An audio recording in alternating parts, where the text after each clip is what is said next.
Hey guys, it's Kelly.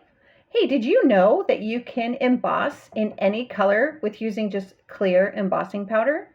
I'm hoping I can save you guys some money. So I tested all kinds of different inks and they all came out beautifully, beautifully. I don't know about you guys, but when I emboss, I just suck at it. I'm not good. There's always little specks left. And then I got to redo it like 2 and 3 times.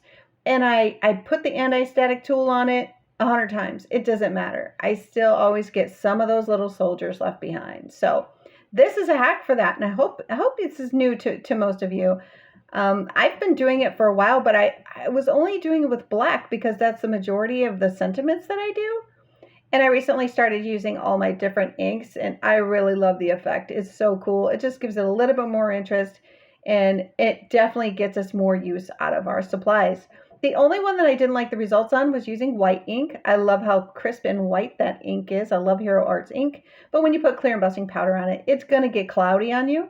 And maybe that's cool for Halloween, or maybe that's an effect that you want for a specific kind of stamp. But just know that it does wind up turning a little bit cloudy. So, and once I melt it here, you can see that really quick. You can still see the embossing, but I wasn't crazy about that result, but in this instant for a sentiment. So I hope this helps you guys save a little bit of money, and it's a new hack. Don't forget to like, comment, and share, and more to come.